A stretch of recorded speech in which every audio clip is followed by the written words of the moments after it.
We're going to talk today about gene mutations in human diaphragmatic hernia. And Dr. Longoni is going to start off. He is actually a clinical geneticist from the University of Milan who focuses on CDH research.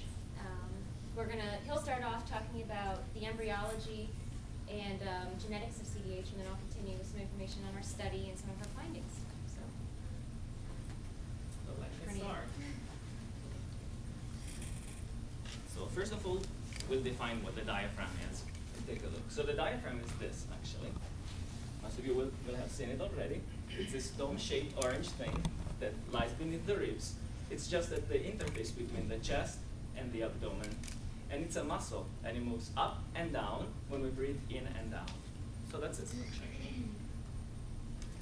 And congenital diaphragmatic hernia is a condition in which the fetal diaphragm does not close completely, as it should, during fetal development. So as a result, there is a hole in the diaphragm. There is another similar condition that is also part of the diaphragm defects in general, in which the diaphragm actually does close, but muscle precursors do not migrate into that, so it's not a fully formed muscle, it's just a very, very thin layer, and it works as if it were a hole. And what happens is that the developing abdominal contents, so the developing intestines, the liver, just move into the chest and influence lung development and lung growth. So the most commonly accepted theory is that basically there is no more room for the lung to grow because much of the space is filled with the intestines and everything that has herniated into the chest. But there is actually another theory that is gaining more and more favor, and it says that the lung actually does not develop, also because there is something that is not perfectly right in the lung as well. So the same mechanism that makes the diaphragm not fully closed also impairs lung growth. Newborns with CDH suffer from a combination of lung hypoplasia, that is small lungs, I'm sorry, right in the middle, of lung hypoplasia, lung hypertension, that is high blood pressure in the lung circulation, and also surfactant deficiency.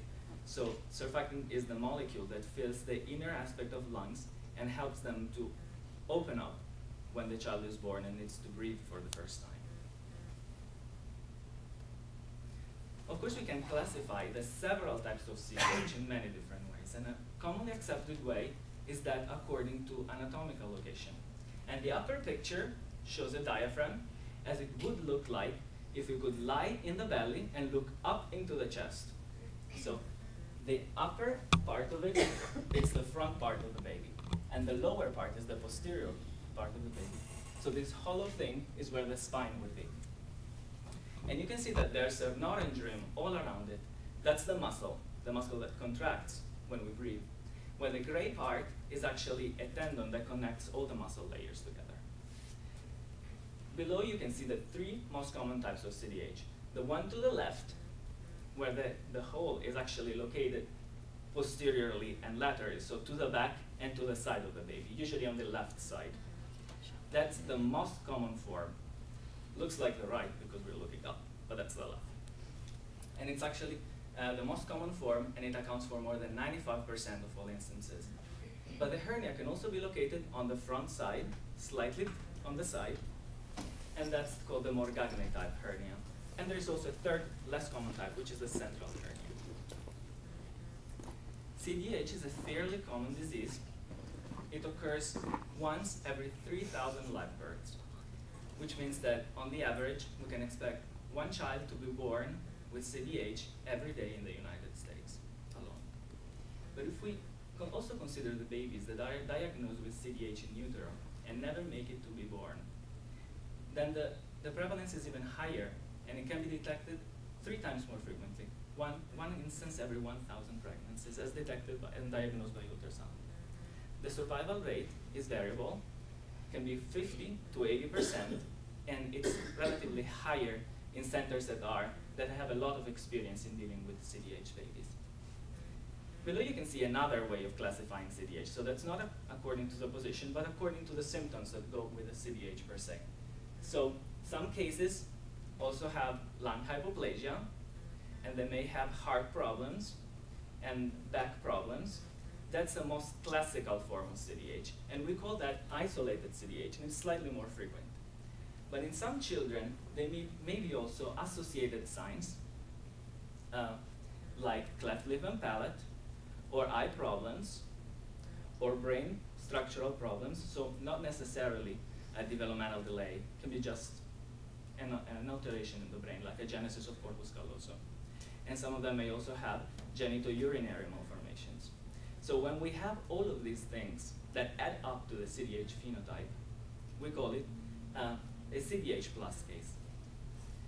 Phenotype is the way that genes play out and look. So I'd like to show you how the diaphragm develops. That's a very precise mechanism of formation. And just to have a better idea of how it works, we can imagine that pregnancy only lasts 12 hours. That is from 7 in the morning, 7 a.m., which is fertilization, when the sperm and the egg meet, to 7 at night, when the baby is delivered. The diaphragm forms here, so from 8 in the morning to 10 in the morning.